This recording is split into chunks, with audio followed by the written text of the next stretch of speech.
Transportation Committee for Monday, June 11th, 2018. First up is approval of the agenda. Is there a motion to approve? So moved. Second. Moved and seconded. All those in favor say aye. Aye. Any opposed? The agenda is approved. Next up is approval of the minutes. We'll take them one by one. Or can we do a motion for both? Can we do a motion for both? Well, we do both. Okay, we'll do both.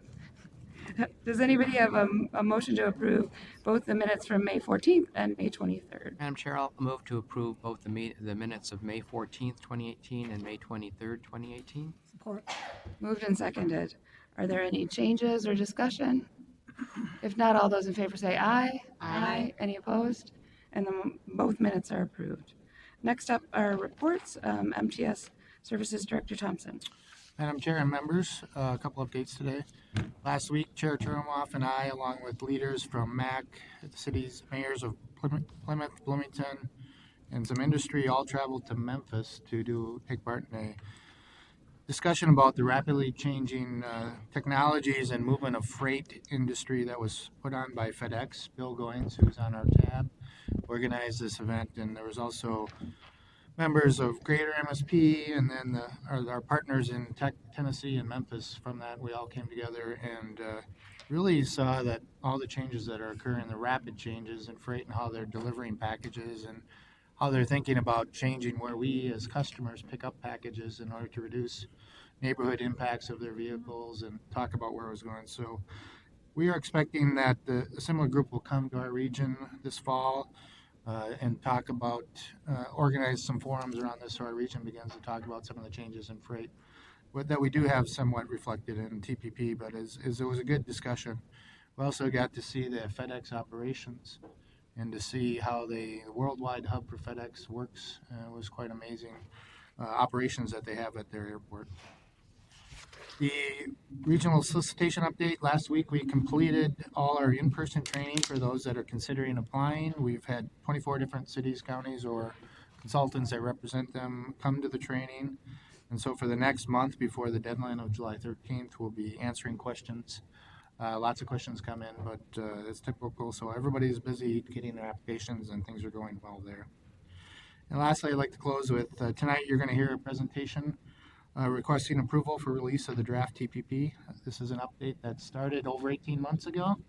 And I just wanted to recognize Amy Venowitz and Michelle and all the planners in MTS for a tremendous workload that they've went through in involving the stakeholders and really to extend our congratulations because it's quite a plan. I think we're going to get good positive feedback this summer and we'll give another recognition later, but it's a milestone day to kind of get to this point after all this work. So that, Madam Chair, I'm happy to answer any questions. Are there any questions? If not, General Manager Lamb? Yes, Madam Chair, members, our first rush hour with limited access between I-35 and downtown Minneapolis went very smoothly this morning. Some trips arrived a few minutes later than scheduled, but there were no major delays or concerns that popped up in our morning rush hour, and we'll continue to monitor and adjust as needed.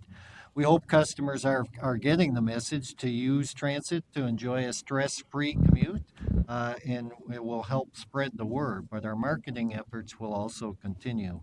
As part of that effort, a billboard promoting transit is now greeting all commuters on northbound 35W at Lake Street, right at the pain point.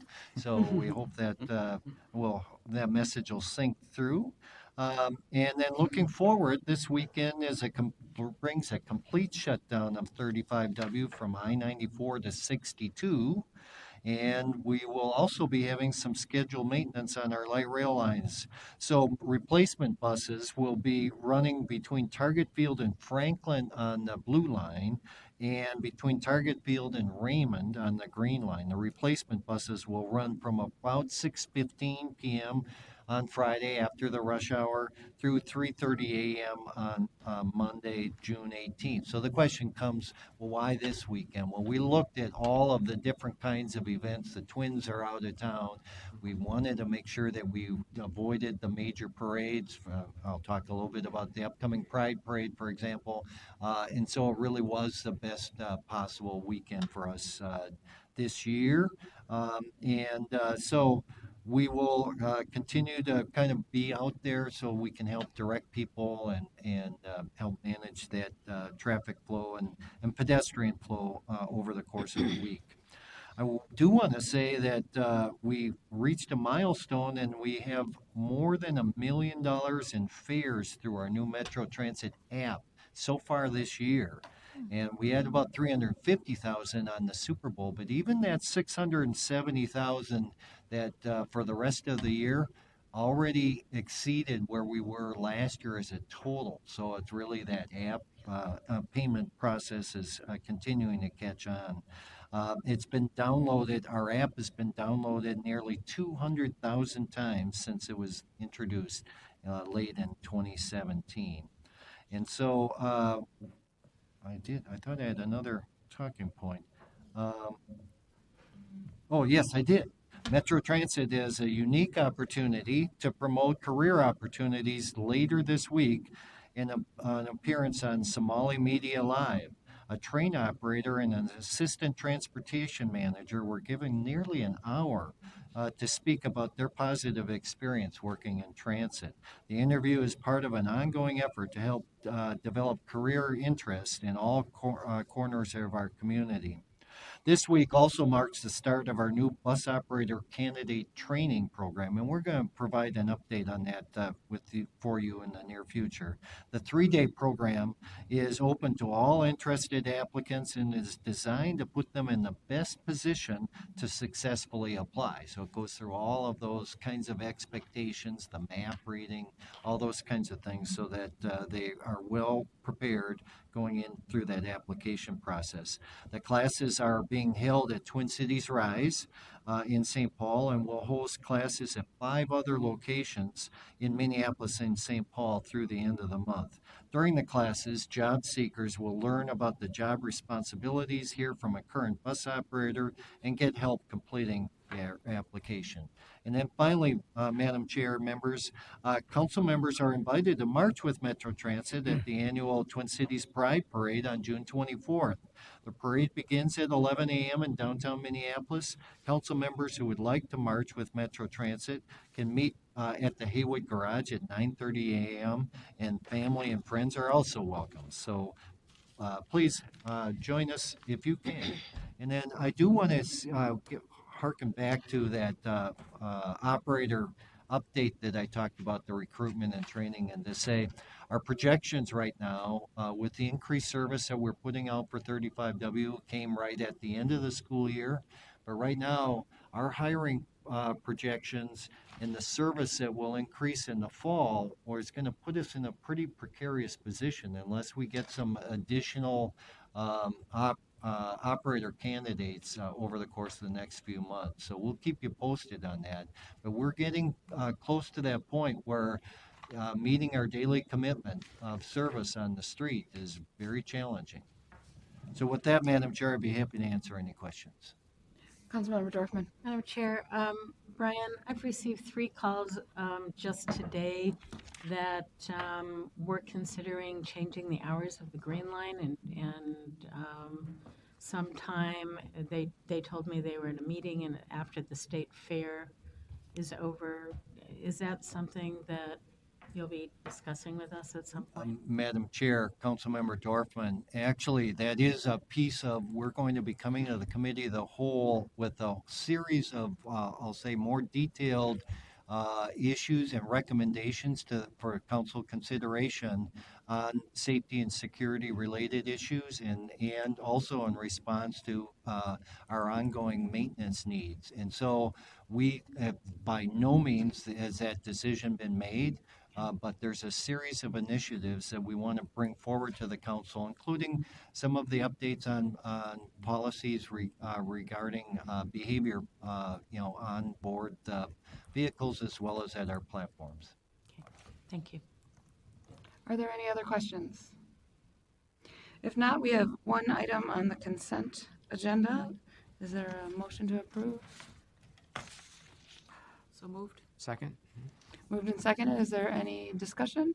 If not, all those in favor say aye. Aye. Any opposed? Consent agenda is approved. First up on non-consent is 2018-148, recommendation to release the TPP, and Amy and Michelle are here to present.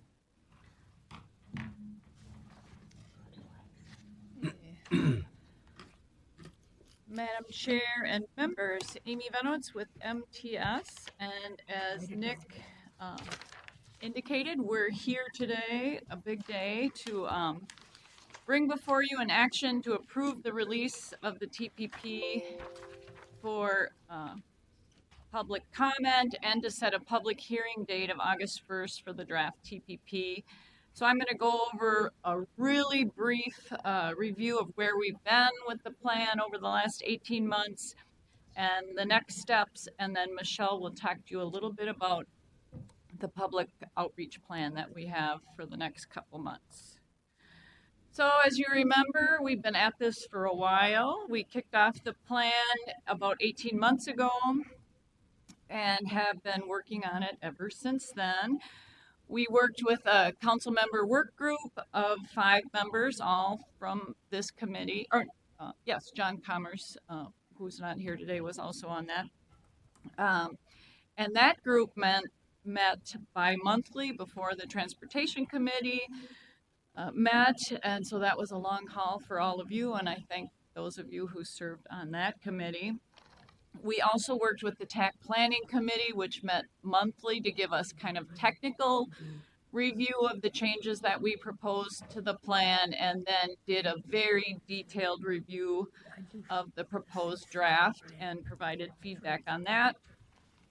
We had 4 committee of the whole meetings along the course of the way to keep the whole council informed of where we were at with the plan update. And then most recently, we have been meeting, well, not recent, I suppose this winter, but we met with each of the 7 county boards and talked to them about the plan in general and specifically the changes we were proposing. We met with the city councils of Minneapolis and St. Paul, and then representatives of the urbanized areas of both Wright and Sherburne County. So we've been out quite a bit with the plan, and the really good news is at this point in time, we've already gone through the process of hearing comments and reacting to changes. So the draft already reflects a number of changes and comments that we received from all of those groups and from yourselves. And we are going into the public comment process at this point with little, if no, known opposition to the plan in general, maybe some comments that people still would like addressed on specifics within the plan, but overall we've gotten just really good positive reaction. Some of the most recent activity that has been underway, both are TAC Planning, TAC, and TAB have all had reviews of the draft document and have recommended that this committee and the full council approve it for release of public comment. As you remember, we've been waiting for the Corridors of Commerce process to conclude because it did end up in funding some additional highway projects that at the last couple weeks have been included in the plan. That included 2 projects on I-494, including a min-pass lane, a project up on I-94 in St. Michael and Albertville to add an auxiliary lane, and then also in Elk River and Otsego to, on Trunk Highway 169, convert 3 intersections to interchanges. And then the other big recent change to the plan was to allocate the last piece of MnDOT's mobility funding, and we waited on that for the Corridors of Commerce process to conclude too, and that resulted in funding a project, another min-pass lane on I-35W between Trunk Highway 36 and downtown Minneapolis, southbound specifically. We also, at the end of legislative session, there was some bond funding that resulted in some projects being fully funded.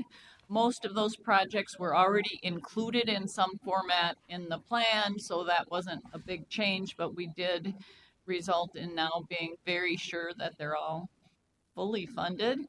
The one thing that also occurred was we got no transit funding, as you're aware, in the bonding bill. So the D line, which we were hoping we could add into the plan, did not get add, or actually it's in the plan, but it did not move from the increased revenue scenario to the funded current revenue scenario. So that was a disappointment. This is a quick look at the schedule moving forward. As I said, TAC and TAB have reviewed the plan and made a recommendation. We're here today for your recommendation and the full council on the 27th. The public comment period will last from June 28th through August 13th, and the public hearing date will be on August 1st. We will then respond to all of the comments received and provide changes to the plan where appropriate in response to those comments. We will have information items in September to talk about the changes that we are making in response to comment. And then your final approval will be asked for from this committee and the council in October. So we will have a fully completed plan in October. And with that, I will let Michelle talk about the public engagement. Madam Chair and members, I'm Michelle Fury. I work for the Communications Department, and I'm here to talk a little bit about the public engagement process moving forward. First of all, as Amy has mentioned, we'll kick off the formal public comment process following council action later this month, and that window of opportunity will be open for most of the summer. We will be having the public hearing on August 1st. One of the things that one of the last times we were here talking about this plan that we emphasized was that as the plan has been put together through the planning studies that are included in this plan and the other discussions that happen at the TAC planning, TAC, and TAB level, we are intentionally involving individuals throughout that whole process, and all of the engagement that entailed has been incorporated into this plan. So at this point, we're looking for additional feedback about things that might be missing, questions about what is existing in the plan, and then just an opportunity to talk about the new aspects of the plan. So as we move forward, we're going to have the opportunity for folks to interact with us through an online discussion site, a little bit like we had when we did the Thrive MSP 2040 update several years ago. A very similar format in that you can provide ideas, you can discuss specific specific aspects of the plan. One of the key elements of this particular site that we're putting together, and I apologize that I can't show it to you today for various reasons that if you really want to know, I would be happy to tell you. But it really is more administrative than anything. But it allows us to visualize things a lot more, not only easily, but tell a story visually that we aren't able to do with a lot of other tools. So we're really excited about that piece as well. So we'll have that available throughout the public comment process and beyond, frankly. We'll also be doing promotion to partners, community groups, general promotion to the public for involvement in this part of the process. The other thing that we will do, because we had such robust engagement throughout the planning process and throughout the planning studies that are included in this plan, we will circle back with all of those groups, the organizations that participated in that, the individuals that participated in that, and make sure they know how their feedback has influenced this draft. That's a key portion of our public engagement plan that we follow up, we loop back. We give folks an opportunity to not only see how their feedback is influencing the end product, but to have another opportunity to say something if they'd like to. And then, as Mamie mentioned, we'll put together a full summary of all of the comments that we hear, and you'll get a chance to see where those trends are and what additional changes were made to the plan as a result of that. So it's all getting started here shortly, and we're looking forward to being able to hear from folks. Are there questions from the committee? None? I have one. So when you're talking about closing the loop, when someone makes a suggestion and then you get back to them, what is it? Can you tell me what does that look like? I know we see a summary we see a summary of comments and how we've responded to them. Is it that, or is it more than that? Madam Chair and members, what I'm talking about will primarily be summary form of the changes that were made and where those specific aspects were included in the plan. For example, if there, you know, is a study in the last process about bike barriers. We had a number of individuals participate in that process. We'll circle back with them. We have contact information for them. They indicated how they would want to hear about these things, and we can just keep track of that and circle back with them. A lot of times it's just an email or an offer to come do a presentation somewhere or something like that. So it's somewhat customized to the individual audiences, but ultimately we circle back with folks and say, here's the plan, here's what's changed. If you have specific questions, you can contact us and we'll get back to you with more information. Nice, thank you. I just wanted to compliment Nick and your staff on all of the work. I thought it was really well done, and really appreciate the engagement as the document was being developed. I think most folks did, the meetings I did get to go to. Also, your staff's patience with the council member work group, and our questions and suggestions, and Katie White for keeping us on track. And so thank you for your patience and hard work. So, any other questions or comments? Is there a motion to approve? Madam Chair, I'll move that we release the draft update for comment and authorize the comment period as indicated in the staff report. Second. There's a motion and a second. Is there any further discussion? All those in favor say aye. Aye. Any opposed? Motion is approved. Thank you. Thank you. Next up is 2018-134, and I've lost, where am I? Joint Powers Agreement with Metro Transit. And AJ is here. Good afternoon, Madam Chair and members. A few short months ago, I had the pleasure of introducing to you one of our investigators, Mr. Mark J. Johnson, and I say that because I have like 4 Mark Johnsons that work in my department. But he, along with Director of Bus Operation, Christy Bailey, presented a really informative update on what we're doing together to combat human trafficking on the transit system. Business item 2018-134 that I'm presenting today is a request for you to authorize us to put maybe one more tool in our toolbox as we combat human trafficking in the system. The proposed action is for you, the council, to authorize regional administrator to execute a joint powers agreement with the Minnesota Bureau of Criminal Apprehensions, Minnesota Human Trafficking Investigators Task Force. That's a long title, so Yes. I'm just going to refer to it as the task force from here forward. The BCA hosts this task force, and members of the task force typically have investigators assigned to the task force full-time, and they're housed in the BCA offices right over here in East St. Paul. And we were invited to become full members of the task force.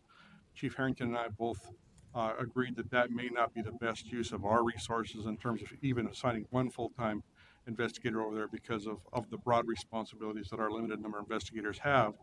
So the BCA proposed to us that they have another option, which is called an affiliate membership. By becoming an affiliate member, we have many of the advantages of full membership in terms of full sharing of criminal justice intelligence data on some of the possible traffickers.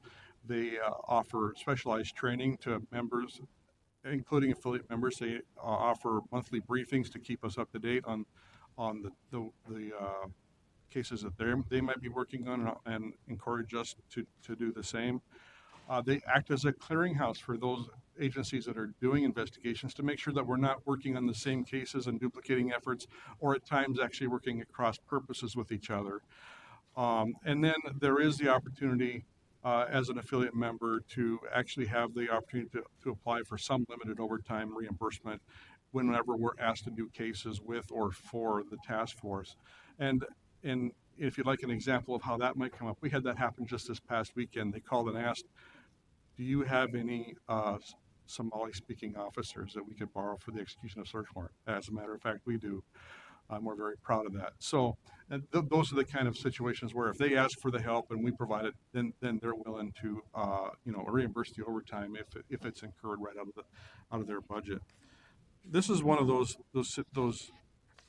things that's so important to us. We when I say we, I mean we at Metro Transit Police, Metro Transit Operations has adopted this as one of our really high priority goals. And it's such a complicated issue to fight.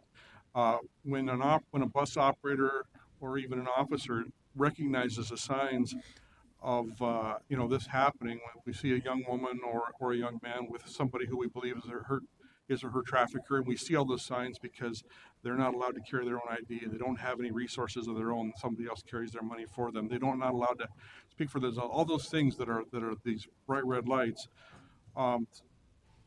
Even though that gets reported to the police department and police officers, it's such a difficult crime to address because that young woman or that young man has been trained by their trafficker to be wary of the police, not answer questions correctly, and even coached how to answer questions. No, I'm not being forced. This is my boyfriend. This is my uncle. I'm fine. You don't have to tell me, because they've been lied to. They've been hooked on drugs. They've been probably demonstrated more than once how much agony they can be put through just by simple withdrawal from their drug addiction. And so the intelligence, the data sharing gets to be so important, and that when we know this is going on, but we can't build a case on that first encounter, but we can go to the BCA and say, we know this guy. That seems like a simple thing to do, but if you're not a member of their task force, that's not legal. We can't share criminal intelligence data unless somebody's been charged with a crime, unless we're part of an organization that's actually targeting that kind of crime and working together. There is no expense to being a member. There's no minimum time requirement for our investigators to be participating in their investigations or anything like that. It supports the council's Thrive outcomes, both stewardship, like I said before, making sure we're not duplicating efforts of another public safety agency, and having the limited ability to some of that overtime reimbursement, but mostly it supports our livability outcomes, trying to make sure that our transit system is not a place where this kind of crime is perpetrated. And finally, there's no in opposition to this. It's been this agreement's been reviewed by the procurement department, by the general counsel's office, and by risk management. And with that, I'm happy to answer questions, Madam Chair. Thank you. Are there any questions from committee members? No? Councilmember Munn. Madam Chair, AJ, I'm glad that we're involved in the human trafficking work. I'm curious. We've heard from drivers that we need to have a ramped up police presence both on buses and trains and stations. Will this work increase the presence there or decrease it? I don't believe it'll have a direct impact on the number of officers that are working on board the train or on board buses directly. We already have investigators that are assigned to investigate cases that our officers or our bus operators or train operators were to report. This, like I said, this doesn't directly pull anybody off that.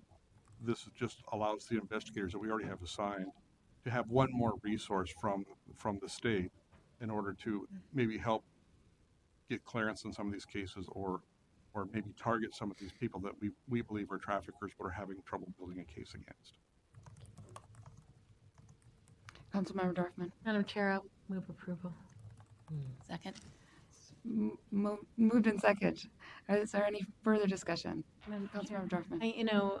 It's been really great to see over the last few years that local law enforcement from across the metro are working together on this issue, and it's so great that Metro Transit Police is part of it. Agreed. If there's not further discussion, all those in favor say aye. Aye. Any opposed? Motion carries. Thank you very much. Thank you, Madam Chair. Next up is 2018-143 Southwest Lrt, and Robin is here to present.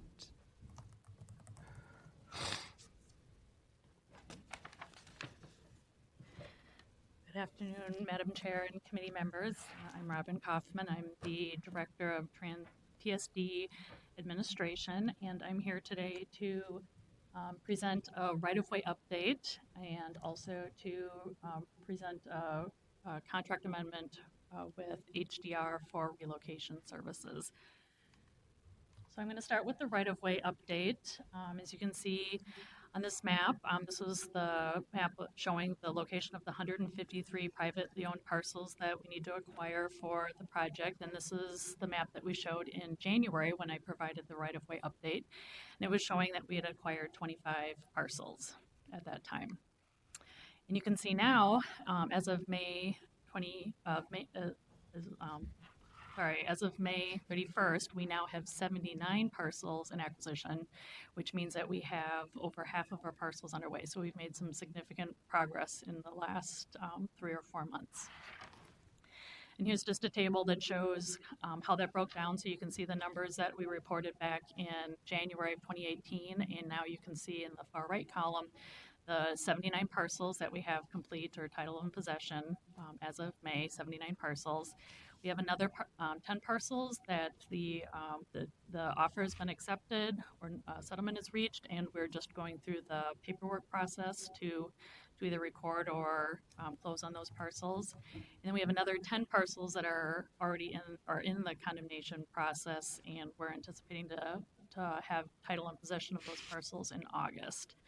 And then we have another 54 parcels that are somewhere in the negotiations process, or if we haven't reached a settlement on those or agreement on those, we will be putting those into the condemnation process sometime in June or July. That's important because we have contractor availability dates in September and December of this year. So we need to make sure that we're able to have all these parcels in place in order to turn them over to the contractor when that is awarded later this year. And so we've got them broken down into 7 batches. Those 54 parcels, we've got them broken down into 7 batches of between 5 and 10 parcels each to start filing those condemnation process. And then we've also made significant progress in our relocation as well. In January, I reported that there was about 20 businesses that we had relocated. We're now up to 32 that have vacated their property, vacated the property. And then another significant factor was that we had a lot of seasonal storage. You can see there was 84.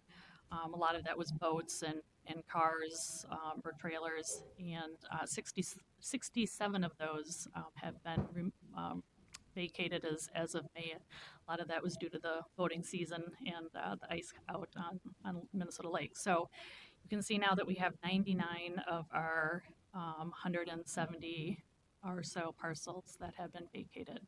So again, some significant progress since I last reported in January. So that was the right-of-way update. I'll pause there in case there's any questions. Otherwise, I'll progress onto the business item. Councilmember Elkins. Robin, what is the status of the Pan American Hopkins? Have they found a place to relocate them to? Madam Chair and Councilmember Elkins, we are still continuing to work with them. I don't believe that they have an actual site identified yet. That is one of the parcels that we just recently received in May. We received title and possession of that property, and so we do own it. Our relocation specialist is still working with them to try to find a location site. We're working, maybe just to add, we're working on a lease agreement with them so that they would be able to stay in the property until October, which would give them a little bit more time to find a location. Thank you. Councilmember Munt. Madam Chair, Robin, did the change in scaling back the Hopkins OMF alter the number of properties that we need to acquire? Madam Chair and Councilmember Munt, it does not necessarily change the need for the parcels. A lot of the parcels had already been acquired. There is one parcel that we just issued we just rescinded the offer on. It was a parcel that we just needed a temporary easement on, and so we no longer need that parcel for the temporary construction, but we still do need the larger parcels that we've already acquired in that area for the facilities that we will be building on that site. Councilmember Dorfman. What kind of relocation assistance do we provide? Madam Chair and Committee Member Dorfman, we provide relocation assistance through the property owner and tenant services, tenant assistance services. That's the contract amendment that I'm going to be presenting next. We call it relocation services for short. And with that contract, those consultants provide assistance with locating new sites, helping out with some of the paperwork, doing some of the planning for the move process, and then also working on the claim process. So when there are expenses that are reimbursable, they help compile all the necessary paperwork for us to review and authorize payment of. Are there any further questions? I'm going to continue. Okay, excellent. So with that, that's actually a nice segue into the contract amendment. I'm presenting contract amendment with HDR, which was one of our 6 contractors, and also requesting sole source amendment for that, approval for that. So just for some background, again, in June and August of 2015, we did issue notices to proceed for 7 contractors to provide relocation support and services to the displaced businesses. That was based on an estimate of about 70 or 100 displacees on the 25 parcels or so that we knew that had occupants. And then each of those contractors was assigned to various parcels.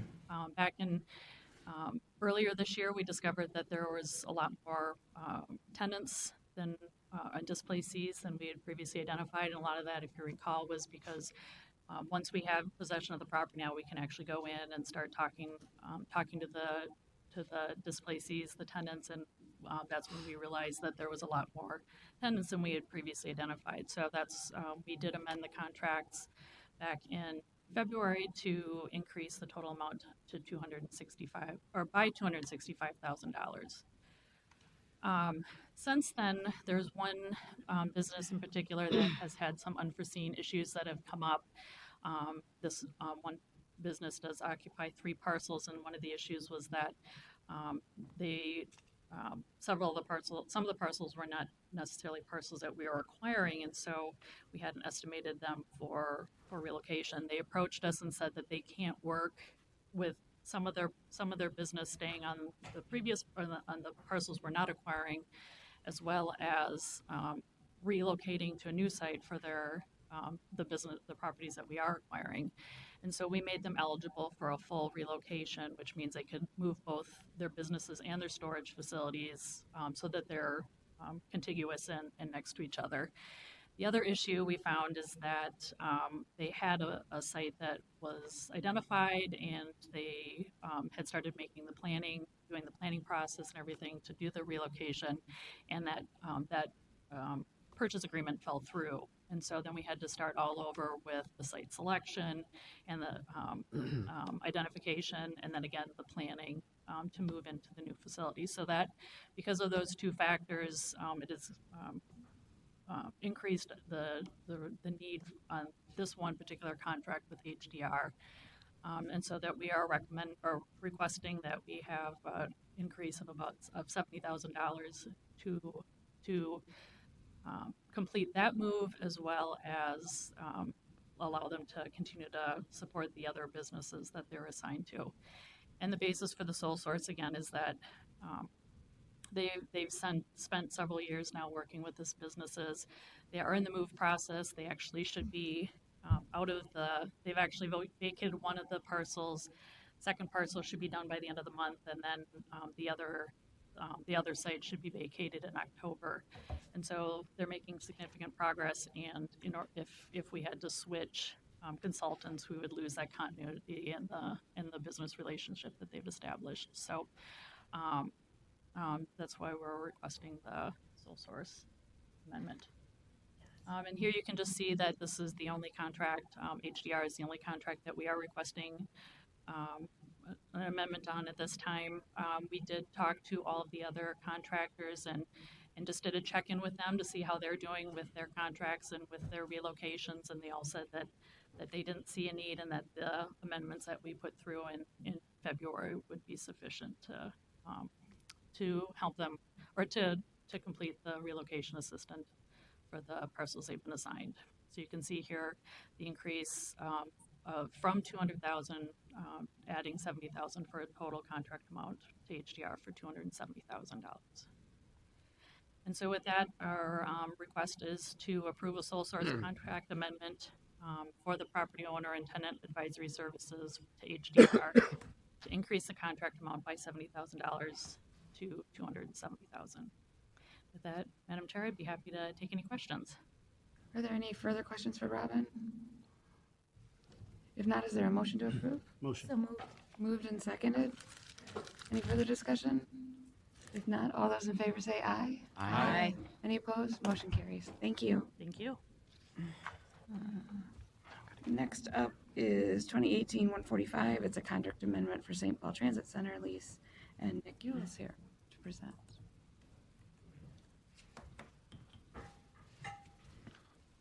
Good afternoon, Madam Chair and committee members. My name is Nick Ewell. I'm the Senior Manager of Revenue Operations at Metro Transit, and I'm here today with business item 2018-145.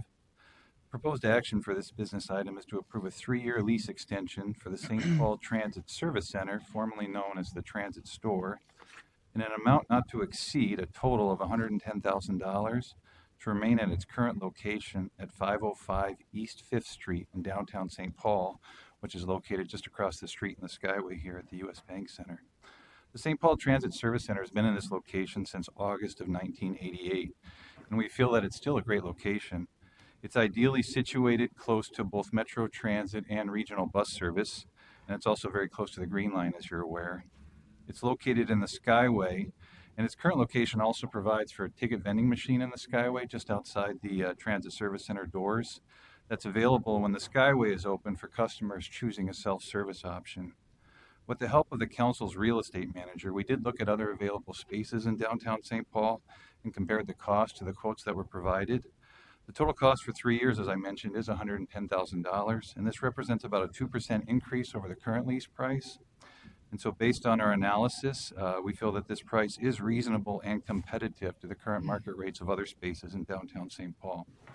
This location had about $750,000 in sales in 2017, and it helped numerous other customers with route and fare information, as well as any questions from new or existing customers. In total, it helps about 150 customers per day.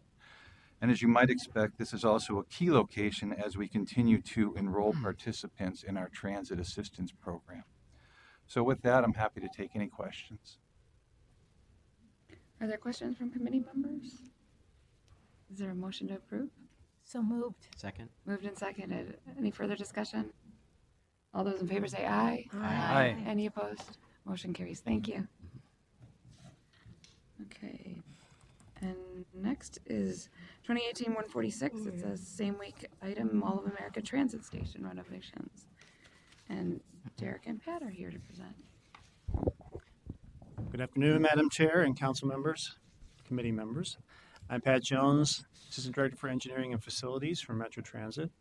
And I have with me today Derek Burby, our project manager for the Mall of America project. It's our privilege tonight to bring you this motion, or this action for the Mall of America Transit Station. This is a project that we've been working on since 2011. We first went down to the mall, met with them at their request, to be quite frank. Met with Maureen Bausch at the time. She was still there as one of the vice presidents, and her team, and they were doing a renovation, and they said to us, you know, can you guys do something with this facility just to bring it up a little bit?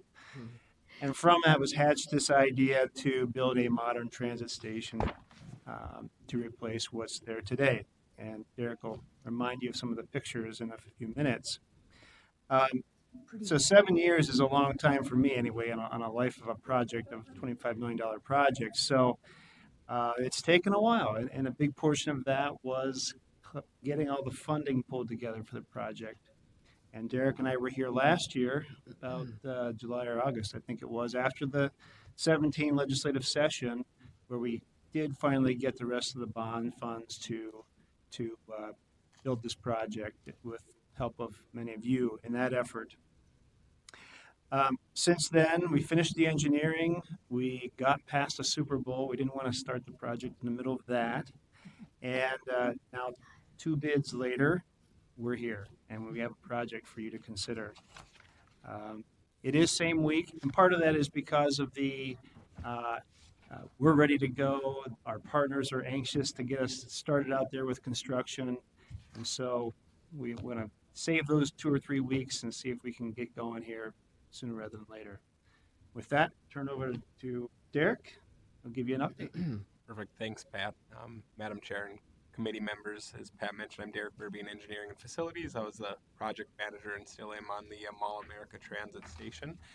We were here earlier this year to present rebids and ways to go back and make this project successful, and luckily tonight we're able to do that for you guys. So I'll go through a few different slides here. The first one is really talking about the overall project goals of what is the busiest multimodal transit station that Metro Transit has in its entire area. So the first couple bullet points really talk about what we wanted to do with the project and improving bus operations. For one, the project will improve the efficiencies of our buses. Our buses will no longer have to cross the tracks. There will be no time that buses will need to commingle with the trains, which for not only from efficiency standpoint, but from a safety standpoint is also a very good thing. The second bullet point from the bus transit area is that the buses will have a new access point into the mall. I'd mentioned this in the past, that we will no longer commingle with mall traffic. Mall deliveries, mall employees, mall staff members will all have their own access off of Killebrew Drive, where we will come in off of 24th and a known transit only. They'll be separated with a barrier that will prevent the two from commingling and really make everybody's day down there a lot better. We're going to provide clear and convenient pedestrian access, and I talked about the crossing of the buses from the train tracks, but pedestrians also will no longer have to cross a bus path or a train path. If they head straight north off of the LRT station, they'll be able to walk directly into the transit station. Pat mentioned earlier, improving the amenities, making the site much more appealing, make it brighter, make it feel better for everybody involved. And the last bullet point is increasing exterior visibility. If you're out in the site right now, if you're familiar with the area, you wouldn't know the transit station is down there unless you knew it was down there. So this project will help that appeal and make things look quite a bit better. So snap through a few renderings that we have. This one here is out on 24th Avenue. It's likely one that you've seen in the past, but showing you out on 24th some of that exterior presence that we have planned out on the east side of the parking ramp. This is an image inside of the parking ramp. This would be by gate B, which is our gate closest to the LRT. On the left side of the screen, you can see an LRT train parked behind it. And this is where I talked about these people can transition in between the two without crossing the tracks. If you go north of where the train is stopped, you'll be able to walk directly in the transit station, which is at the end of the photo. So you also see some ceiling treatments that'll brighten the area up and kind of hide what's above it, the fireproofing that's down there and stuff, and really make the area feel better. So this is an image inside of the transit station itself, looking west, looking into the mall.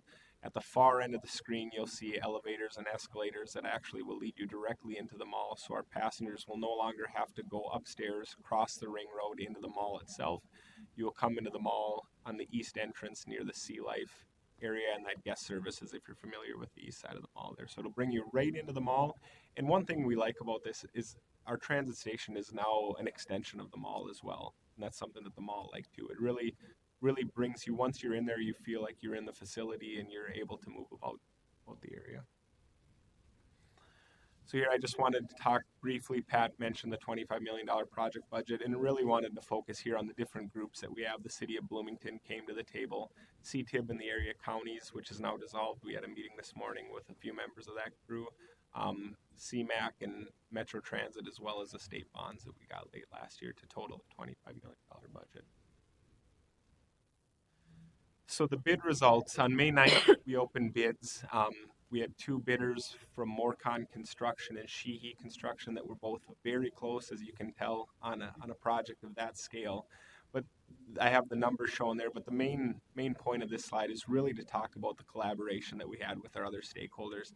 Earlier this year, I think it was in February when I met with you, I said we were going to go back to the drawing board and we were going to have sit-down meetings with each one of these groups, with the City of Bloomington, with Metro Transit, and with the mall.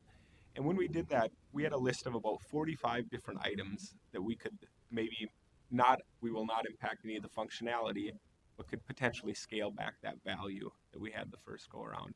So some of the items, switching the flooring from a terrazzo to a polished concrete, it doesn't affect the functionality at all. That was one of the things that the mall said that's perfectly comfortable with us. It's low-hanging fruit was actually Rich Hoagie's comment from the mall.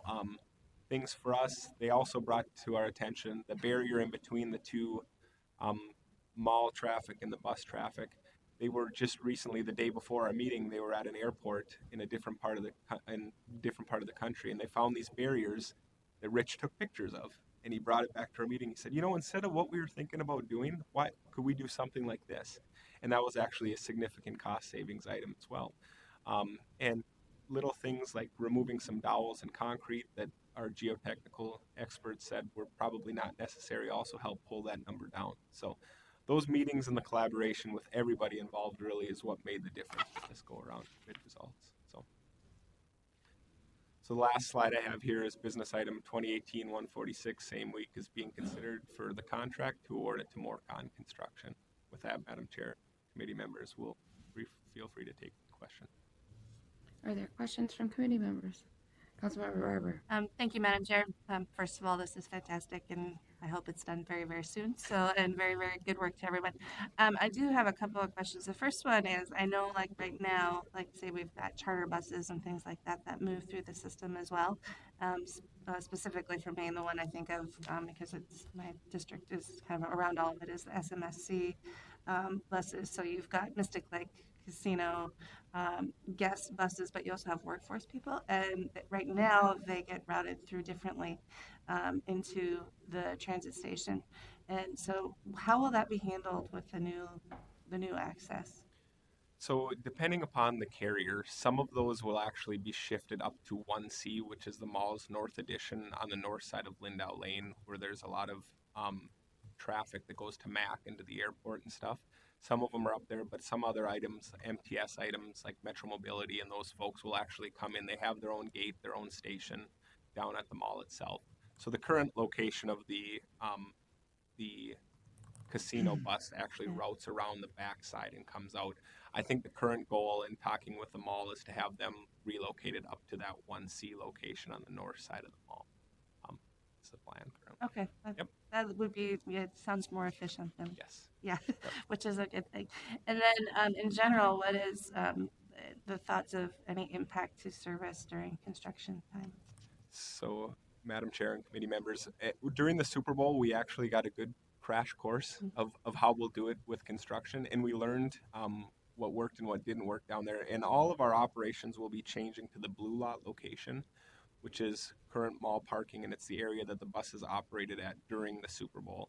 So if you're familiar with the facility, just south and east of where the train stops, there's a parking lot down there, and that's where our bus operations will move to. It'll operate there during construction. It really gives the contractor the flexibility to utilize that area that the buses currently wrap around to do their construction. So that's the plan during the construction. Thank you. Yep. Councilmember McCarthy and then Councilmember Elkins. Thank you, Madam Chair. Having Metro Police here, security is on my mind. So I was wondering, who will be monitoring our security cameras and the area? Do we just do it, or does mall security get involved with this too? Madam Chair and Council Member, we've worked directly with the mall as well as AJ's been at quite a few meetings with this one. And what we actually have the ability to do is we can share it back all the way to our RCC and all of our different facilities and TCC too. So from the day-to-day monitoring, the actual physical monitoring, the mall will watch a lot of the things, but we have access to it as well. And then we can work together. It's been a collaborative effort from an enforcement standpoint because the city of Bloomington also has PD staff down at that location too. So it's everybody working together, but we all have access to it. Now, some of the stuff that is saved on our facility, and requests would have to come to us to have access to some of those saved things. But viewing it, everybody that is in the area has the ability to do so. Councilmember Elkins. Thank you, Madam Chair. So, during the period when we were using that section of the ramp in the very southeast corner of the ramp, our signage kind of sucked. So I hope we learned something about, how to better direct people over to that area this go around. Yep, Madam Chair and Councilmember Elkins, we actually have had 5 or 6 meetings already with the group to discuss better ways to make that happen, and we'll be including new striping actually on the sidewalk. We're going to do a raised 4-inch yellow striping that'll actually have decals that our marketing group is putting together. That'll be placed in between the striping, showing 2 bus gate areas, and really to walk people to that location. So that has definitely been something that we've learned from and plan to make better this go around. Councilmember Dorfman. So what do we think the construction period will look like in terms of duration? Madam Chair and Council Member, the plan currently is as soon as we get notice to proceed after our same week, we're looking at mid to late July, potentially into early August to start. Now, they do have an interim completion date of May 3rd, which will require at May 3rd all site civil work to be done and buses to be moved out of that blue lot to the permanent location. Now, at that time, all technology items might not be in full force, but the buses will be at that location then. And then our final completion is based off of the calendar days from notice to proceed, but it's likely early fall of 2019. Okay, thanks. Councilmember Munt. Madam Chair, just a statement. I am so thrilled that this is happening. That station to me feels like an ashtray. And I think our customers will welcome this. It'll make transit visible. I just, when I go there, I go with my grandkids and they cover up their faces and it feels dirty. It doesn't feel welcoming. And as somebody who worked on Hiawatha, that station was my biggest disappointment. So this fixes all of that, and I'm so glad to see it happening. Thank you. Are there any further comments? I feel like it's Transportation Committee Unplugged tonight. Is there a motion to approve? So moved. Second. Moved and seconded. Any further discussion? All those in favor, say aye. Aye. Any opposed? Motion carries. Thank you so much. Thank you. Thank you. So with the committee's consensus, I think that number 1 and number 5, well, number 5 has to go to non-consent, and number 2, 3, and 4 could be on consent. Is that okay with everyone?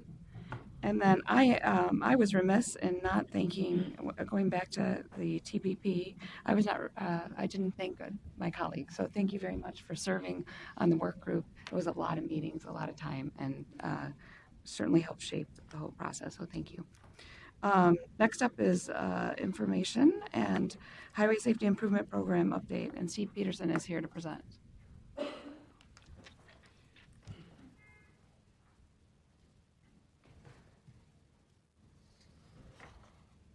Thank you, Madam Chair and members.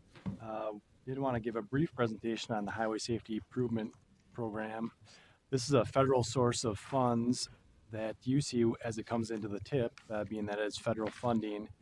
It's a solicitation that's currently ongoing. MnDOT runs the solicitation, but it does go through our TAB process for approval and then ultimately to the council as part of the TIP. So for the the ongoing round of funding, that's the application is open right now for, there's about $23 million of funding that's available, and that's split approximately, there's 2 application categories. One of those is reactive safety projects, those where you've had a sustained crash history at that location, and then 30% is for new technologies, new innovative approaches to places where maybe you haven't seen the crashes, but projects like cable median barriers on the interstate would be one example, new friction treatments for pavements that are being tried for the first time, etc. So this funding, again, is targeted towards smaller projects. The max project is $2 million, with the max federal award being $1.8 million. And while it's traditionally been known as highway funding, there are projects really from all modes. This is they're trying to reduce fatalities and serious injury crashes. A lot of those do occur with bicyclists and pedestrians. And so places where you have sidewalk gaps or other pedestrian improvements or crossing improvements, those are also eligible for the funding, and in fact have won funding in the past. And a lot of these come out of really robust planning processes, these project locations where they've seen a lot of crashes, so that's one of the eligibility factors to do that. So here, we do have one of the maps in the transportation policy plan that we pulled out here for the presentation, showing the past 4 years where the projects are located. So you can see it really spread out quite nicely throughout the region, 7-county metro, from a project geographic balance standpoint. And so this current application period will close August 31st of this year. We put the link, if you do want to share that with any cities or counties or other agencies, feel free to pass this along. And the crash data does have to be requested by MnDOT at an earlier date, so that's July 18th.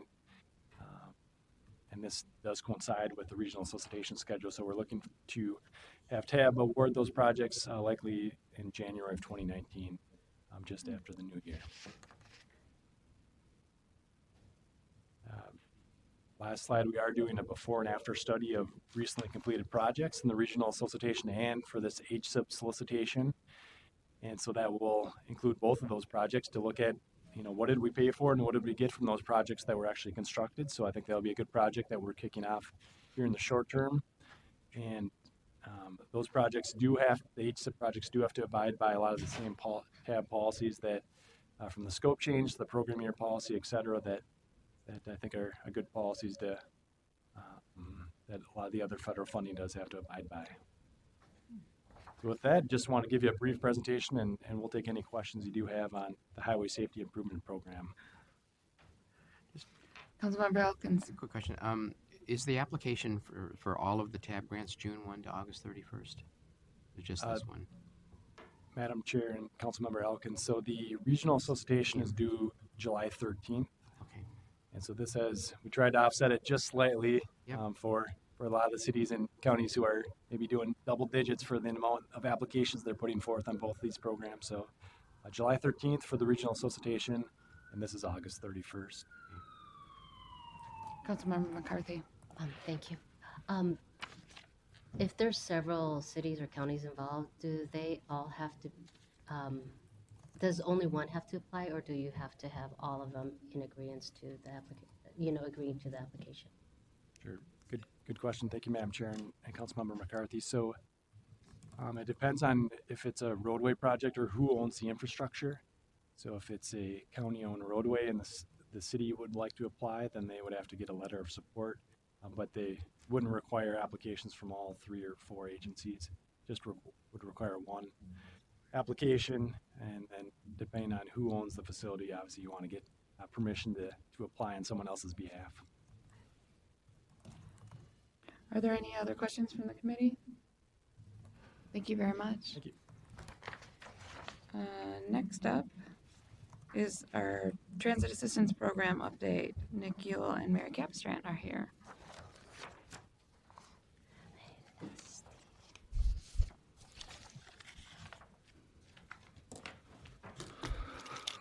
Good afternoon again, Madam Chair, council members. I'm Nick Ewell, and I'm the Senior Manager of Revenue Operations. I'm Mary Capistrand. I'm the Project Manager for the TAP program. And we're excited to be here today to provide the committee with an update on the TAP program. Otherwise, TAP stands for the Transit Assistance Program, of course.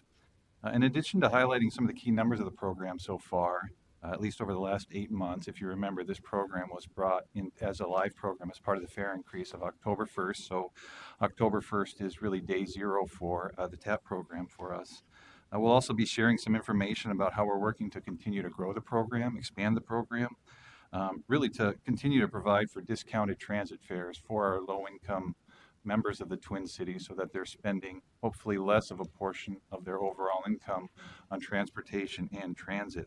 And so as we move through the presentation, please let us know if you have any questions or feedback along the way. And at the end, of course, we look forward to any recommendations or feedback the council and the committee would have on continuing to expand the TAP program and make it available to more users throughout our region here. So again, just very quickly, the agenda, we'll review the TAP progress to date so far. We'll share some of the things that we've worked on with TAP and what we've been successful in and some of the efforts that we're redoubling on.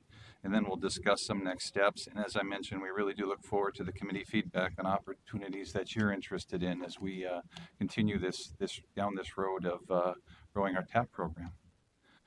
So before we dive in, I just want to refresh the group on what TAP is and what it takes to qualify for TAP.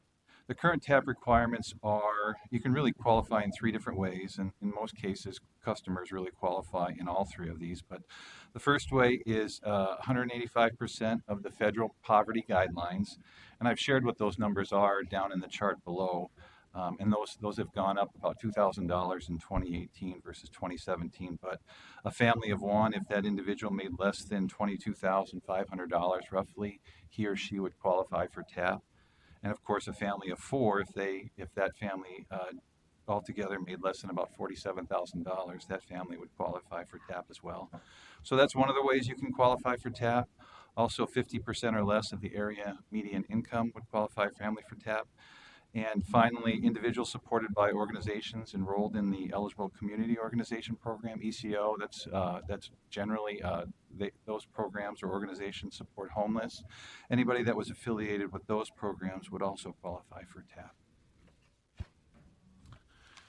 And so just to highlight some of the numbers so far, as if you recall from our discussions last year when we were bringing the TAP program forward, we estimate there's about 450,000 potential low-income riders in the 7-county metro area here who would qualify for TAP.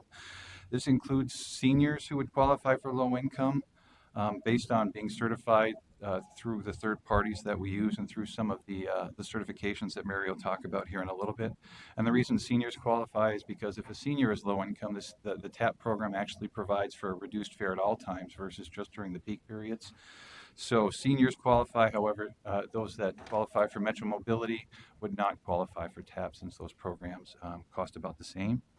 Our goal was to hopefully reach out to 20,000 users by the end of 2018. And then we estimated that based off those numbers, we expected this program to cost about $3.5 million in the first year in discounted fares. And so that's what we aimed for. So far, we've reached out to we have access to, through the programs that we've partnered with, about a third of that 450,000 population. It's actually a little bit higher than 133,000 now. When we put these slides together last week, we had some more partners that were coming online. So it's a little bit more of that, but we feel like we have access to about a third of the total low-income population in the 7-county metro area.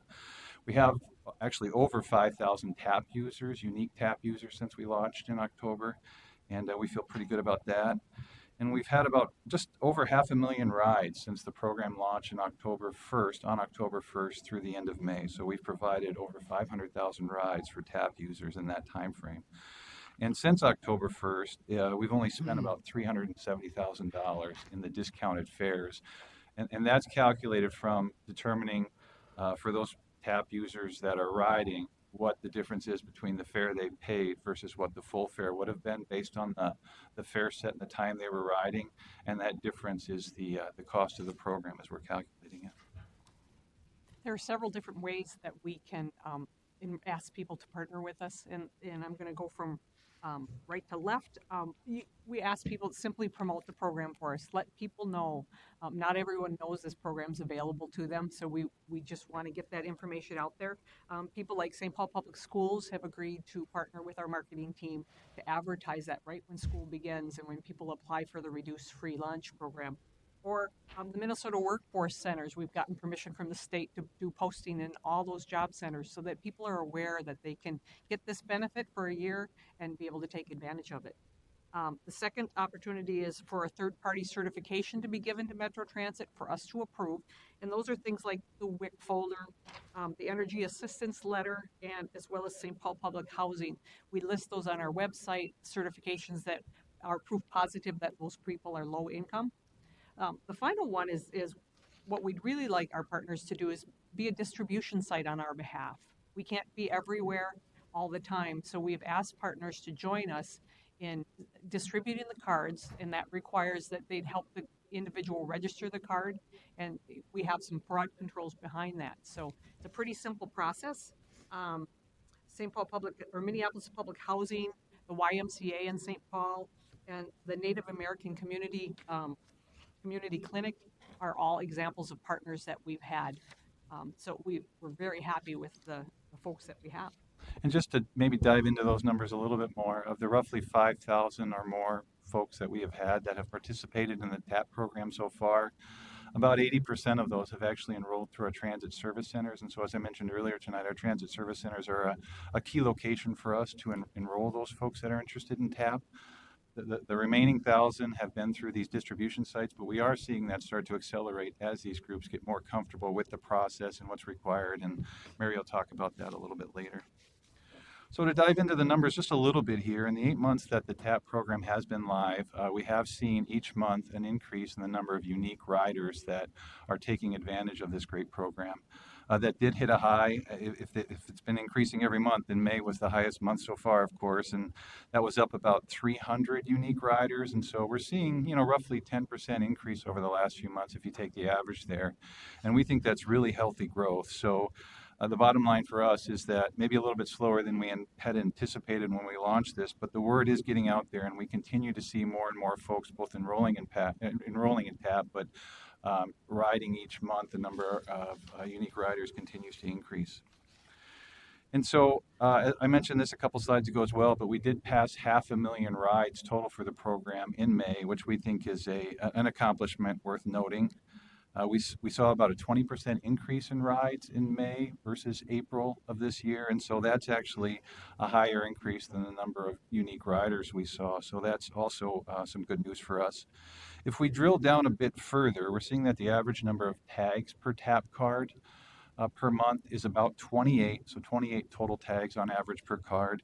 And this matches up pretty closely to the UPass and the MetroPass, both of which were at around 28 last month as well. So this program, from a rides perspective, for those customers that have that card, is just as popular as our UPass and our MetroPass. We do see, though, that TAP customers transfer at higher rates than other riders, almost a 1-to-1 ratio.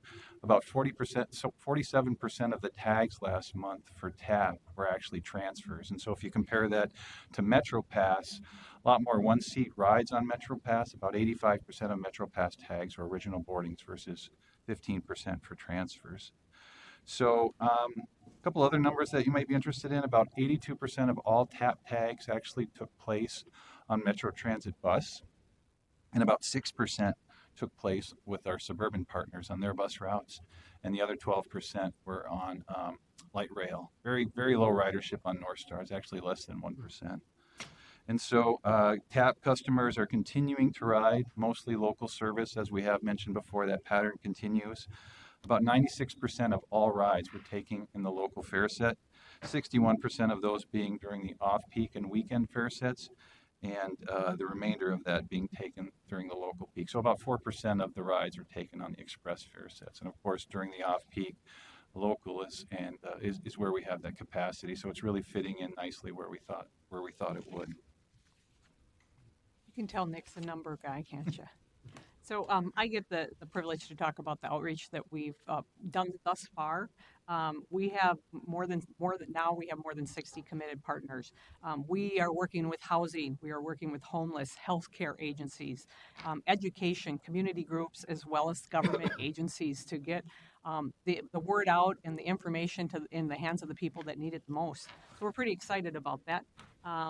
You can see there the list of the different organizations and benefits, things that people can use to enroll.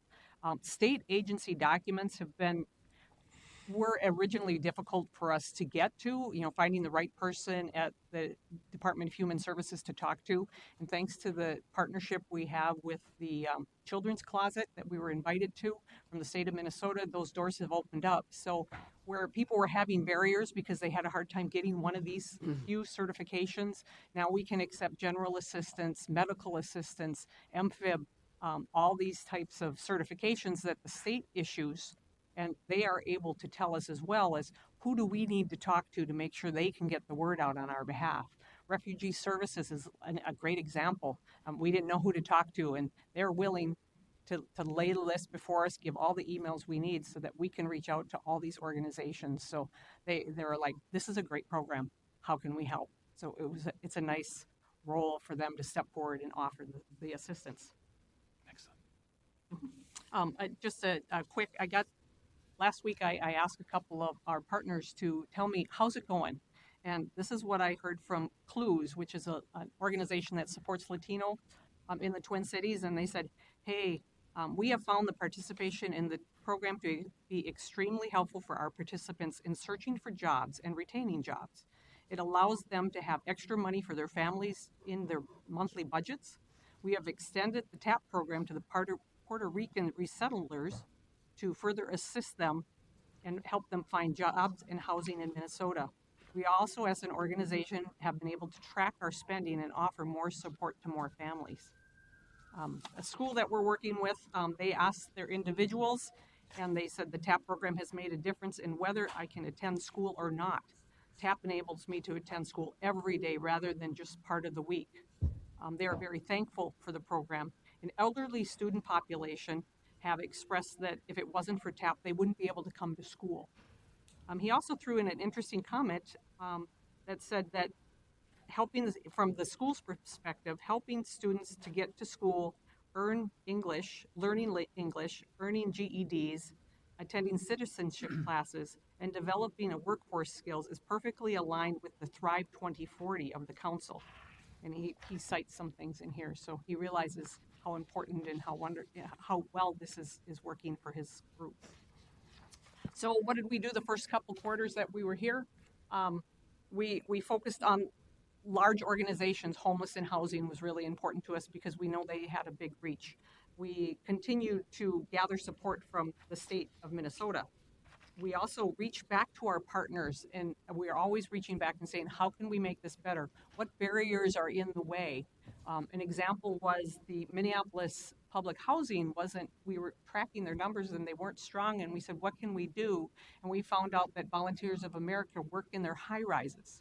So we partnered with that organization to help them, because they're physically at these organizations a couple times a week, to help them get this tool in the hands of the people that need it the most. And we're also working back on kind of the old method. We're offering to go out and do open site enrollments again. Organizations are a little skittish about signing up. They think it might be a lot of work. Once they get started, they're good. So we're giving them a good start by putting our hands and feet on the pavement and showing up at their locations to enroll people in the TAP program. We're going to, we're aiming to continue to grow the program, continuing to revisit people and reach out to more organizations. The city of St. Paul was wonderful for us. We went there to give them an update. They asked about TAP, and they have sent a couple resolutions out to, like St. Paul Public Schools, saying, hey, you need to look at this program and partner. So, finding all different levels of organizations supporting the program. Social media campaign, when we launched this program, we had 14,000 views and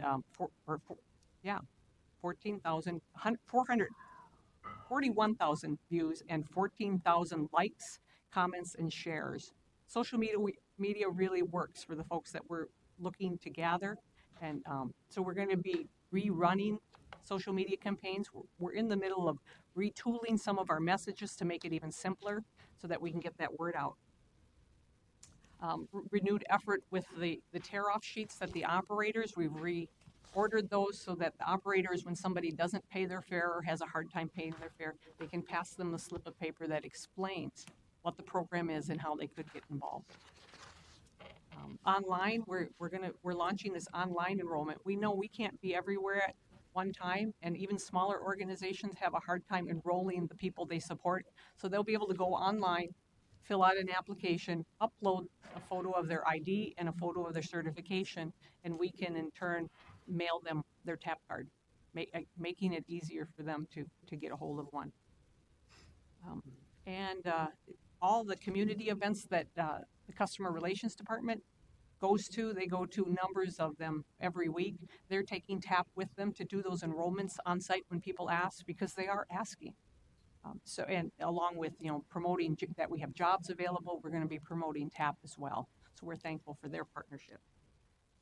The last one is we need to maximize our availability last year in October, we kind of missed the bubbles with the schools to advertise. The schools have not just the kids that could enroll in the program, but we really want to let the parents know that this is a program that they can participate in that'll allow them and their kids to get around. Oh, I jumped ahead.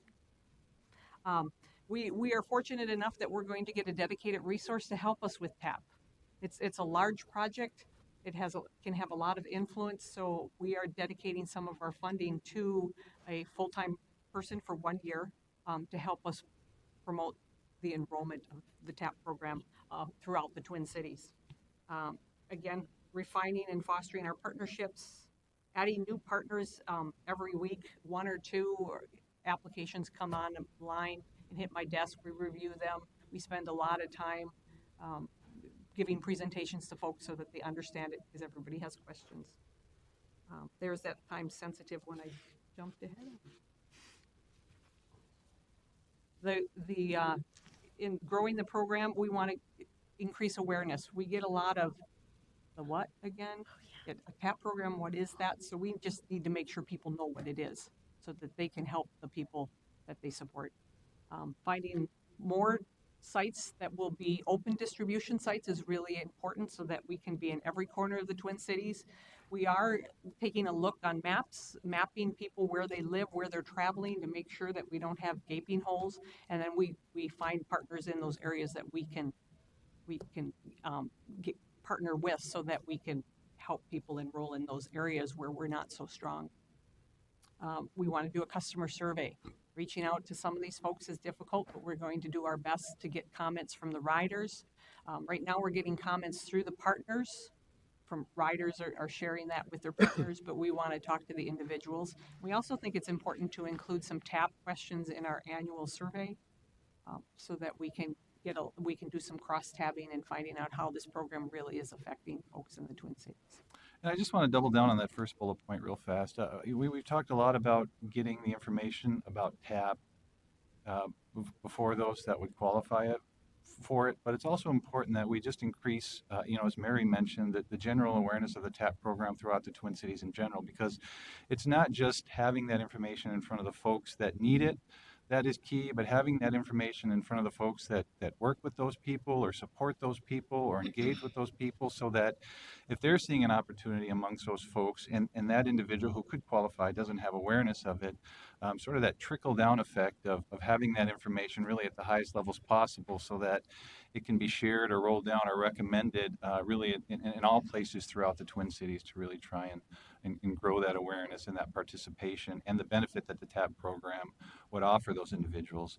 And I just want to say, too, that with all of the talk about growth and expansion of this program, we still keep a strong eye towards protecting against any fraud that could occur with any growth of this program, and kind of getting outside of those guardrails we have with the qualification process for TAP. So some of the things that we put in place, or one of the biggest ones, is that anytime somebody signs up for a TAP card, their name and birth date go into a registration system so that we can protect against an individual getting more than one TAP card, or even qualifying for TAP and a reduced fare card and a Metro Mobility card. So in those situations, we're able to identify that, make contact with the customer, and really limit that person to the fare product that offers them the best advantage, and disabling those other cards if they have them, so they can't have, as an example, 3 different low income or 3 different fare cards out there at one time that would provide them a discount.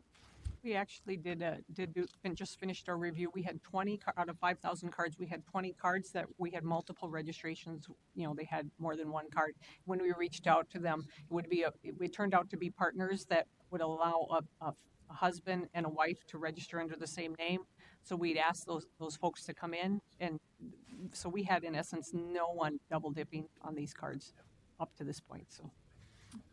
So as we conclude our presentation today, I just want to review some next steps. First, we look forward to any feedback from the committee now and into the future as you have ideas or thoughts or partners that you want us to visit with on how we can continue to grow and expand this program.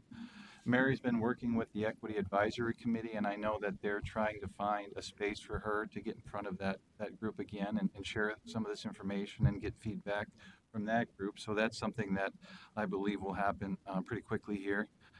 Mary mentioned that we're going to be hiring that one-year temporary project coordinator to provide some dedicated resources towards this project, and that's going to help with some project management, stakeholder engagement. I think there's a lot of ROI that position is going to afford us in this project. And as she mentioned, we'll continue to work with current and new partners to identify and implement any strategies that can help build this program even further. So with that, we appreciate your time, and we'll take any questions you may have. Councilmember Elkins. Thank you, Madam Chair.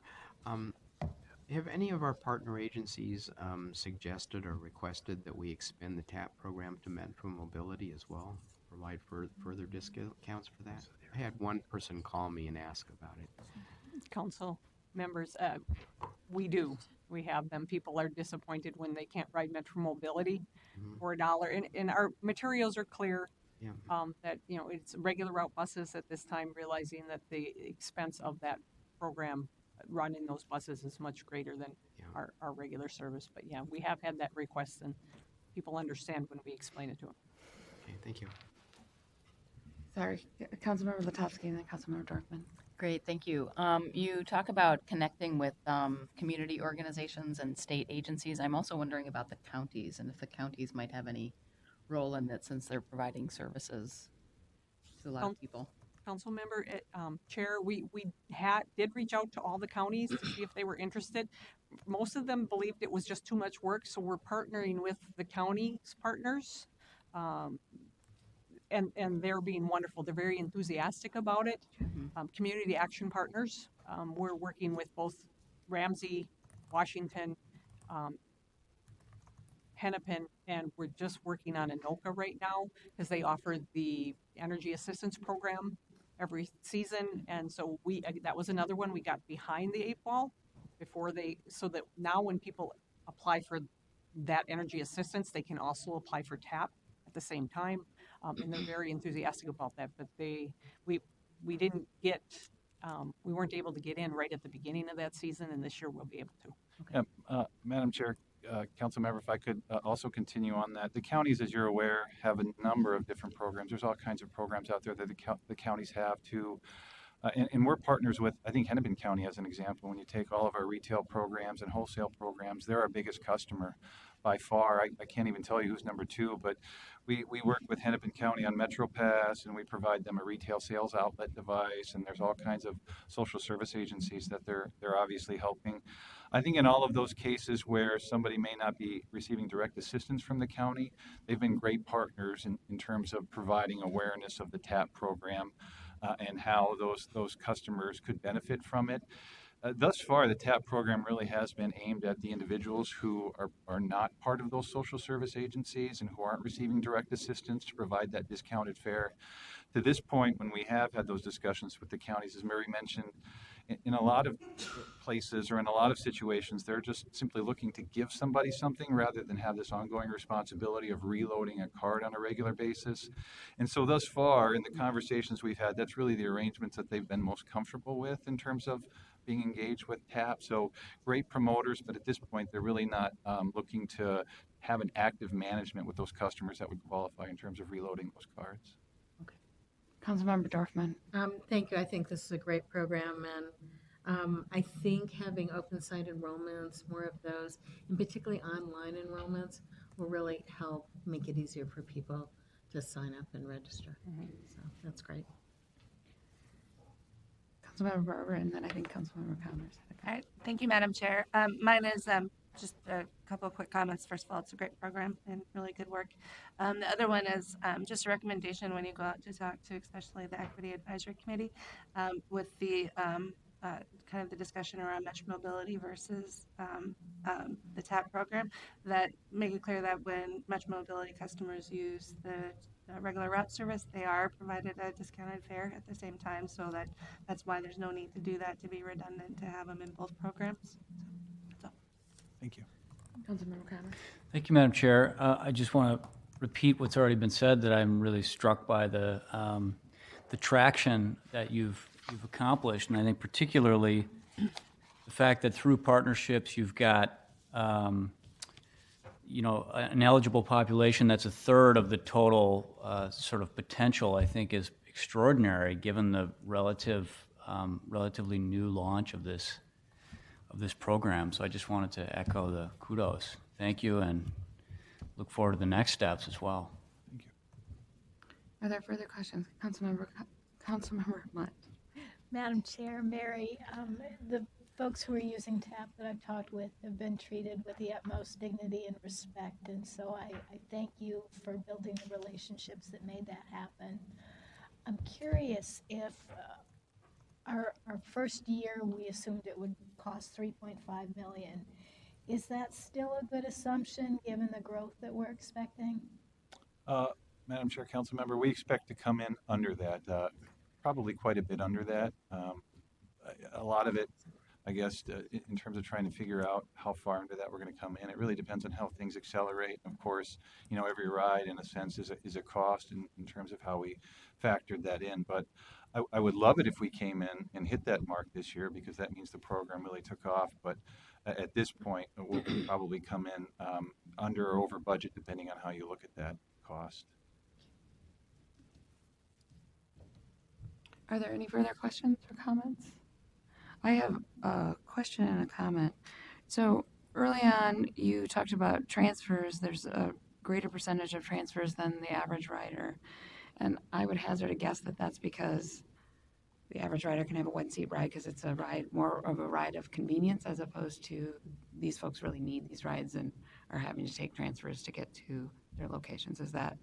Yeah, Madam Chair, when I shared that information, I compared TAP against MetroPass, which probably isn't the greatest comparison, given that most of our MetroPass riders are on Express, or certainly a much higher percentage are than the local users. But I would venture to guess that if we looked at just local riders in general, it would the TAP transfer to original boarding percentage would be much closer to that of, say, like a stored value user or a 31-day pass user versus a MetroPass user. But in general, the local routes tend to require more transfers to get to a location than obviously a MetroPass rider. So that explains some of the discrepancy in using those two as comparisons.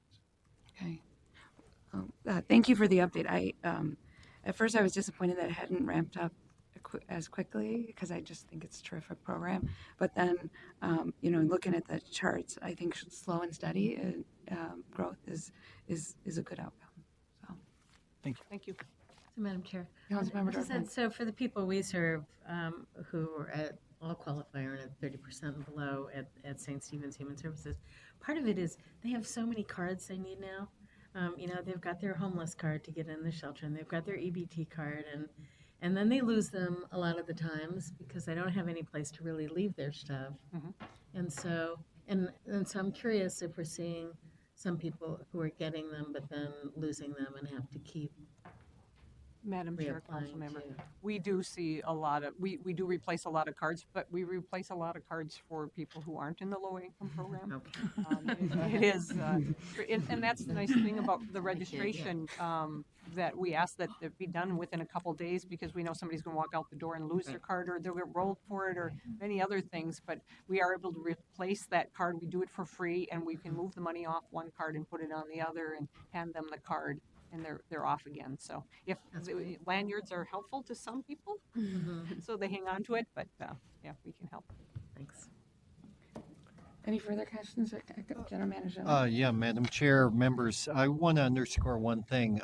Based on our slow but steady growth and belief that we can accelerate that growth, we reinvested a portion of the budget into that project coordinator, because we think, and Mary's done an outstanding job managing her regular job while she's been the lead promoter on this project with our project partners, but she can use some help. And that's where we really feel like this will help get more face-to-face contact with many of our key stakeholders. Very good. Thank you again. Our last information item is a TOD update with Lucy Gilbreth. I like TOD. Yeah, I do.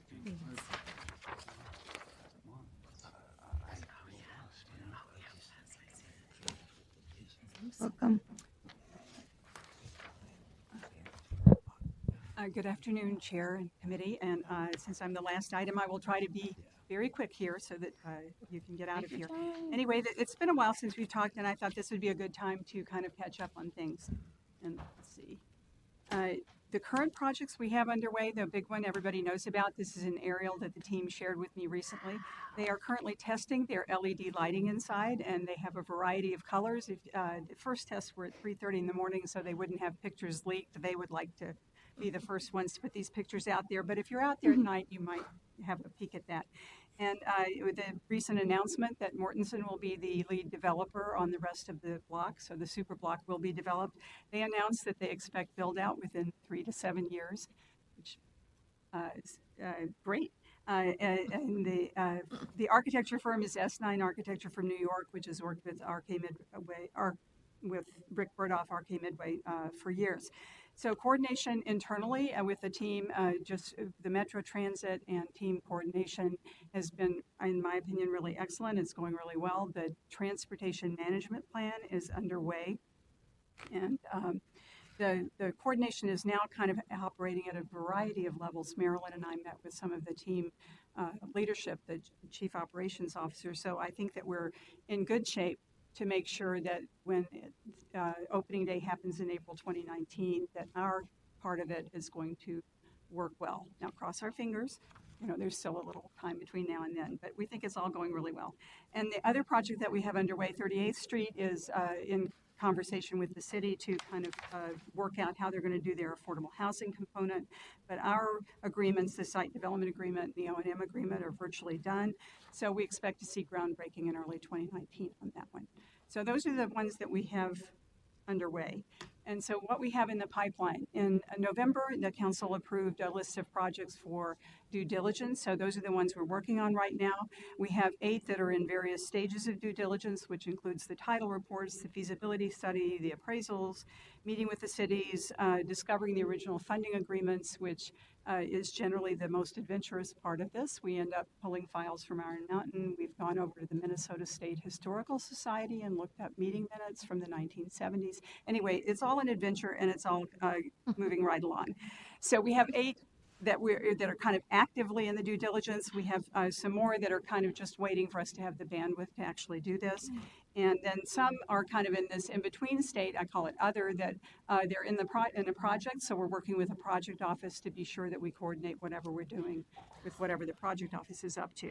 And then we have eliminated 2 sites at this point, saying that, you know, as far as we can tell, they don't look as promising as they did originally. For example, the Cedar Grove station, when we pulled the title records and went through it, then we can only call it a sort of tangle of utilities, easements, and various other restrictions. So it looks like it's kind of moved to the back of the stack. And the Highway 252 plans that it's not expected to have an interchange at 73rd Avenue, so we may or may not have transit, so that's completely on hold until we know more about that. So our next thing coming up is a TOD forum on June 28th. I believe everybody's been invited, but I wanted to just mention it and give you kind of the details here. There will be a public session at noon to report out. We picked out 6 sites. Our main criterion for these sites was, our criteria was really that they represent a range of opportunities across the region. We wanted to take advantage of having developers review sites, to have them review a variety so that we could learn as much as possible, both about these sites and in general about what the private market thinks about TOD. And we're looking forward to their questions and their feedback, and we invite you all to come, and please let me know if you have any other questions. ULI will be doing a report afterwards, and of course we'll post that on our website. And the next one, just to mention that the 2 FTA TOD pilot planning grants are moving along, and the Gold Line expects to complete in September of 2019. They are really in the thick of the planning. This was the kind of beginning station area planning, but doing it with a corridor perspective instead of a one-by-one perspective. And the Blue Line Extension Project, where Hennepin County is the manager, the housing strategy, I've been told that report will be out soon. And they're doing the kind of implementation plans, the housing one, the infrastructure one, and then we'll do the economic development and the financing options plans. So those are moving along and expected to complete in February of 2020. We are starting with a reinvestment, a small amount of money, in doing what we're calling the Property Inventory Pilot Project to collect FTA's new requirements for new grants, but it probably will end up being for all grants, where they're asking for a lot more information about property than they traditionally have.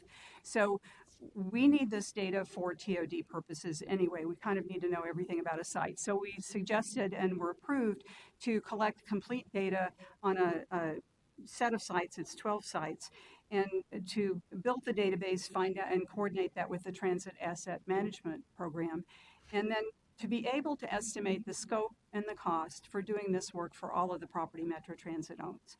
Now, a lot of the property Metro Transit owns isn't TOD, so what we agreed to do was kind of, we need this anyway. If we can have a little funding, we can really focus on it and get it done much more quickly than if it's kind of done as we have bandwidth. So that project we expect to have done by the end of the year, and we'll report out on that. Then the next thing, aren't these fun pictures, is our kind of new national things, or one old, one new. Railvolution, which will be in Pittsburgh, October 21st through 24th. We're very excited about. We're in the thick of session creation. All of us are making frantic phone calls. Can you moderate the session? Can you help with this? And Railvolution this year will have its summer meeting July 11th through 13th, and we will be meeting in the Union Depot here in St. Paul. So I won't have a trip, right, for once everybody comes here. So we're looking forward to that. And then we recently joined NACTO as a transit agency. We are, I think, the 11th transit agency. There are 24 member cities, 25 affiliate cities, 11 transit agencies, 4 Canadian cities, so that's 64 members and counting. And NACTO is the National Association of City Transportation Officials. And they've produced a lot of resources. I just showed 3 of their most recent books that are very helpful guides that are guides set up so that you can read their case study and understand how to do it yourself, because they explain their decision process, I think, very nicely, and it can all be downloaded. Anyway, their conference, I just wanted to mention one of the workshops they're proposing. It's called Traffic Signals 302, Timing Streets for Transit. And I'm sure we have people here interested in that topic. So as somebody who's been kind of de facto NACTO for a long time, I'm really excited that we're now officially part of NACTO. And this is my last slide, and I just wanted to quickly mention kind of a whole bunch of things. We're working with MetGIS on a sidewalk inventory for TOD areas. For us to know walkability, we need to know sidewalk inventory. Currently, the state of the practice is we know everything about every street and road out there. We know everything about it, right? And we know a lot about the bike trails. Those are pretty well documented, but sidewalks, it's very patchy. Some places have good sidewalk data and some places don't. So MetGIS has taken the lead, and because we pointed out this isn't just TOD, this is also equity, and this is transit. If you're going to get to transit, the sidewalks need to be there. So knowing to start with, again, to start with a pilot of how walkable is this TOD area? How walkable is the first quarter mile in various places? So we're excited about that. We had another Humphrey capstone this year. We have one every year, and this year we challenged them. We said, how should we measure whether TOD is successful or not, both at the district, the station area, and at the corridor level? And they did a very nice report. It is posted on our website, and we're working internally with both the research group here with Joel Hutting and with John Levin's group to think about, can we use any of these metrics? You know, are these useful, or did the students come up with a whole lot of interesting data and case studies and it doesn't quite work for us? So we're still working on the usefulness, but it was a really, they did really good work, and we hired the student as an intern, the main student on that. So our TOD intern this year can come talk about that capstone quite nicely. Internally, and we're also developing a report on BRT TOD because there's now enough experience across the country that it's worth putting together a whole report on it. And the compilation of case studies was handed to me the other day, and I said we need an executive summary. I don't think anybody's going to read over 100 pages of this, but we'll have that executive summary pretty soon.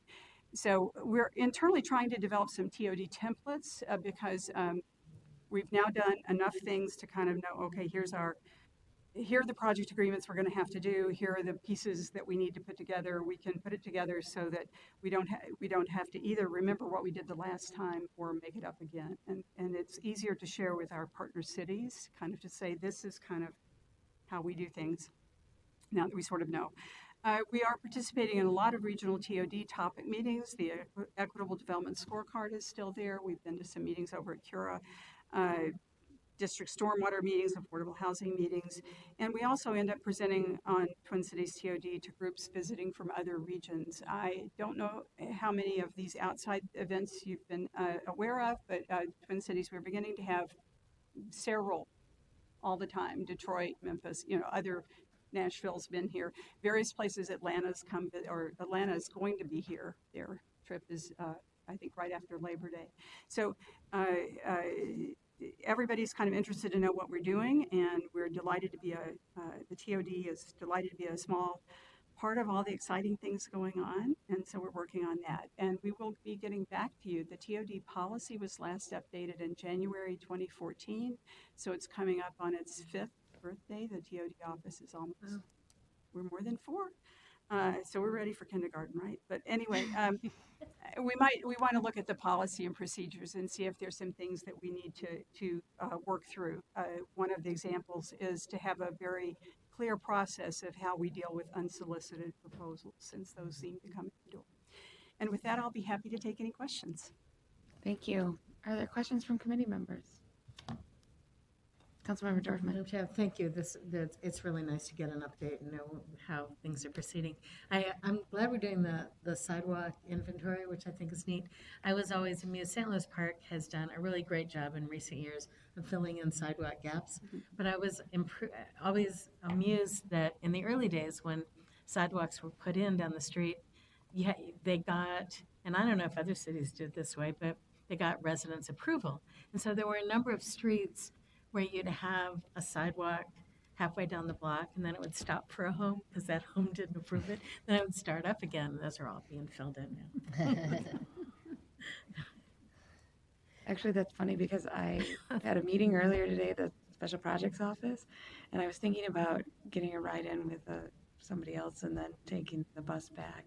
And I'm like, are there sidewalks from the Louisiana Park and Ride back to the Special Projects Office? And there are, so. Yeah. I could have done it. Anyway, is there anybody else that have any? Councilmember Munt. Madam Chair, Lucy, I just want to thank you for putting together the ULI Developers Panel. They are extremely helpful in getting local cities to get a reality check about the potential of TOD, and I thank you for including Wayzata among the 6 that they'll take a look at. My pleasure. Thank you. Any other questions?